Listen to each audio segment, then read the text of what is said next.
My YouTube channel. मैं doctor गरिमा आज आपके सामने लेके आई हूँ वस्त्र तंतुओं का वर्गीकरण पार्ट 3। मीन्स हम लोग कंटिन्यू रख रहे हैं, तो जिसने पहला और दूसरा वीडियो नहीं देखा है ना गाइस, प्लीज देख लो, वरना आपके कंसेप्ट बिल्कुल क्लियर नहीं होंगे। तो स्टार्ट करते हैं गाइस। हम पढ़ रहे थे नेचुरल फाइबर्स के बारे में। जिसने पुरानी वीडियो देखी होगी उसे पता होगा नेचुरल फाइबर क्या होते हैं। मैंने क्या पढ़ाया है लास्ट वीडियो में? मैंने पढ़ाया है नेचुरल फाइबर क्या होते हैं, कितने टाइप के होते हैं। तो नेचुरल फाइबर और दो तरीके के फाइबर होते हैं, एक होते हैं नेचुरल फाइबर, एक होते हैं आर्टिफिशियल फाइबर। ठीक है गाइस, तो हम नेचुरल फाइबर पढ़ रहे हैं। नेचुरल फाइबर में हम पढ़ चुके हैं लास्ट टाइम पे वानस्पतिक रेशे। वानस्पतिक रेशे में गाइस क्या क्या पढ़ा था, ये ना जिसने पढ़ा है उसे पता है। एक बार मैं बता रही हूँ क्या क्या पढ़ा था। बीज वाले रेशे, बीज वाले रेशे कौन से थे? कपास और कपोक थे। ठीक है। तने वाले रेशे कौन से थे? Linen, jute, hemp, ramie, manila, coir. ठीक है। फिर हमने पढ़ा पत्ते वाले रेशे, वो कौन से थे? पिना। पिना कैसे मिलता है? अनन्नास से। फिर हमने पढ़ा था सिलिल। ठीक है गाइस, तो ये था नेचुरल फाइबर। जिसने नहीं पढ़ा है ना वो जाके पढ़ ले, क्योंकि नहीं पता ना तो फिर आंसर नहीं लगा पाओगे। अब स्टार्ट करते हैं हम आगे। नेचुरल फाइबर में कौन से फाइबर की बात कर रहे हैं हम? नेचुरल फाइबर तो पढ़ लिए थे। अब नेचुरल फाइबर के बाद हम पढ़ रहे हैं एनिमल फाइबर्स। ठीक है। एनिमल फाइबर जैसा कि नाम से समझ में आ रहा है, जानतब रेशे मीन्स प्राणिज रेशे। एनिमल मीन्स सबको पता है जानवर होते हैं, तो ये कौन से फाइबर होते हैं?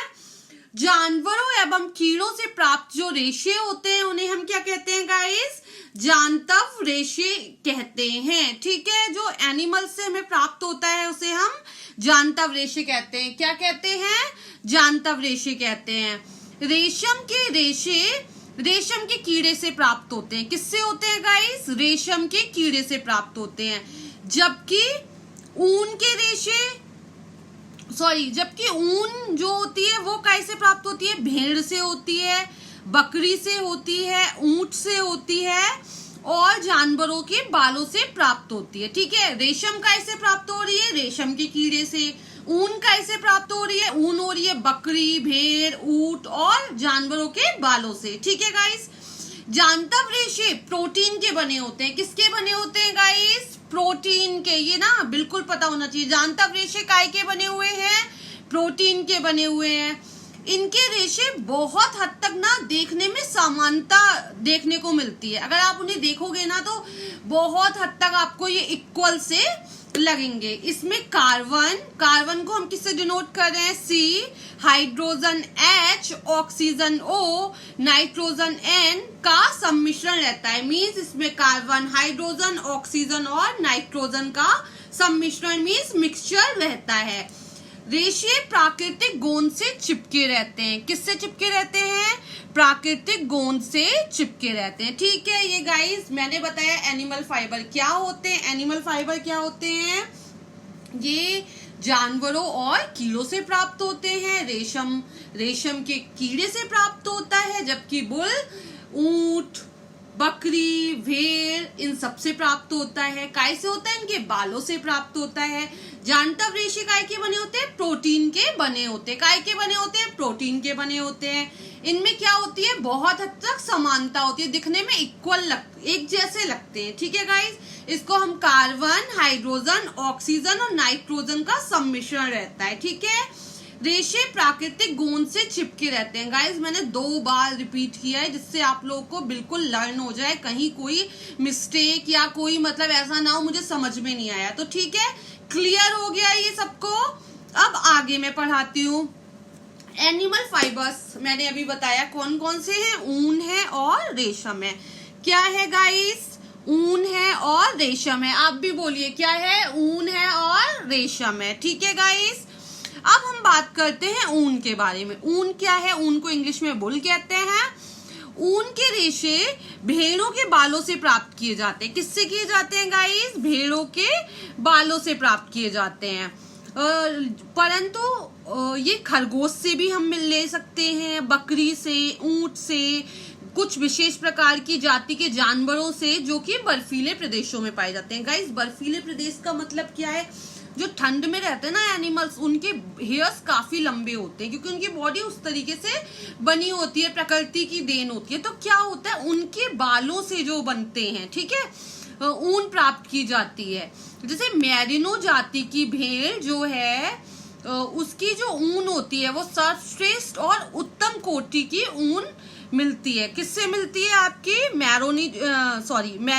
मैरिनो जाति की भेड़ से सर्वश्रेष्ठ एवं उत्तम कोटि का ऊन प्राप्त किया जाता है। ठीक है, ऊन की श्रेणी व उत्तमता, भेड़ की जाति, उसका पोषण मीन्स कैसा उसे खाना मिल रहा है, कैसे एनवायरमेंट में रह रही है, और शरीर के विभिन्न भागों से प्राप्त बालों पे निर्भर करता है कि बाल कहाँ का है। जैसे गाइस, अगर भेड़ के कंधे से लेकर उसके कंधे से पेट तक के बाल जो होंगे वो उत्तम कोटि के होंगे। ठीक है, जबकि जो उसकी पीठ है और जो पैर हैं और शरीर के जो अन्य भाग हैं उनकी ऊन कैसी होगी? निम्न कोटि की होगी। गाइस, ऊन निर्माण करने से पहले क्या किया जाता है? बालों को उतारा जाता है। आजकल तो गाइस आप लोग बहुत सारी वीडियोस ऐसे देखना आती है फेसबुक पे और इन सब पे ऊन काटते हुए, तो अब तो ये सबको बहुत इजीली दिमाग में कंसेप्ट क्लियर होगा कैसे ऊन काटी जाती है, कैसी वो भेड़ बसती है ना। तो क्या करते हैं, उसे कट किया जाता है। ठीक है, फिर उसके बाद ऊन की प्रोसेस स्टार्ट की जाती है। तो गाइस, ये था नॉर्मल इंट्रोडक्शन अबाउट ऊन। ठीक है, बुल, ये पूरा चैप्टर नहीं है। जब मैं पूरा बुल पढ़ाऊंगी, पूरा टॉपिक पढ़ाऊंगी, तब उसकी प्रोसेसिंग बताऊंगी। तो ये सिंपल पता चल गया आपको ऊन क्या होती है, कहाँ से मिलती है, कैसे मिलती है, क्वालिटी कैसी होती है, किस तरीके का एनवायरमेंट रहता है। ठीक है, ये था ऊन। क्लियर हो गया? अब हम नेक्स्ट बात करते हैं रेशम के बारे में। रेशम का रेशा ना गाइस अपनी अलौकिक सुंदरता के लिए पूरे विश्व में प्रसिद्ध है। आप देखो, अगर आप कभी फॉरेन की भी वीडियो देखना, पहले तो ये सब चीजें इजीली अवेलेबल नहीं थी गाइस, बट आजकल सब कुछ अवेलेबल है। कहीं की भी देखो, सब रेशम के कपड़े, एम्ब्रॉयडरी, ये सब जगह चलती है। तो क्या है, पूरे विश्व में ये प्रसिद्ध है। पहले के समय में क्या होता था गाइस, राजा, महाराजा, रानियां, ये सब रेशम के वस्त्र पहना करते थे। ठीक है, रेशम के वस्त्र कैसे होते हैं सबने देखे हैं, लेकिन फिर भी मैं बता रही हूँ कैसे होते हैं। चमकीले होते हैं, सुंदर होते हैं, कोमल होते हैं, लंबे होते हैं, अति सूक्ष्म होते हैं, मुलायम होते हैं और मजबूत होते हैं। ठीक है गाइस, रेशम के रेशे रेशम के कीड़े से प्राप्त किए जाते हैं। अभी बताया था पीछे, रेशम के कीड़े से रेशम के रेशे प्राप्त किए जाते हैं। इनके कीड़े सहतूत की पत्तियों को खाकर जीवित रहते हैं। किसको खाकर जीवित रहते हैं गाइस? सहतूत की पत्तियों को खाकर जीवित रहते हैं। गाइस, जो कीड़ा होता है ना, उसके मुंह के पास में एक बहुत छोटा सा छिद्र रहता है। ठीक है, जिससे क्या होता है, कीड़े लार को स्रावित करते रहते हैं, मीन्स लार बहती रहती है, सिक्रीट होती रहती है।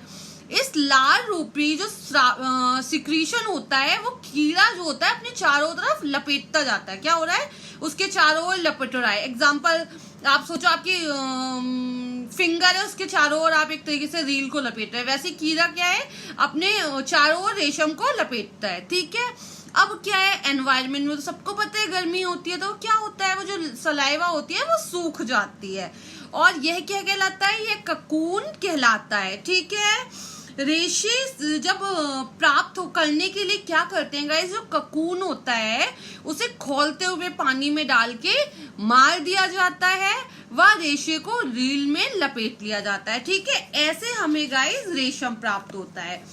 रेशम के रेशे रेशम के कीड़े की मुख ग्रंथियों से महीन छिद्रों द्वारा निकली लार जो वातावरण में आकर सूख जाती है। ठीक है, फिर खोला के मार देते हैं। ठीक है, कैसा होता है इसका रेशा? सुंदर, आकर्षक, अलौकिक और सुंदर होता है। रेशम क्या है गाइस? सभी वस्त्रों की रानी कहलाता है। क्या कहलाता है? सभी वस्त्रों की रानी, queen of the all fabric. रेशम सारे वस्त्रों की रानी है। कौन है रानी? रेशम सारे वस्त्रों की रानी है। ठीक है गाइस, अब थोड़ी सी बात और बताती हूँ मैं। रेशम और ऊन के रेशे दोनों ही ताप के अच्छे कुचालक होते हैं। किसके अच्छे कुचालक हैं? ताप के अच्छे कुचालक हैं।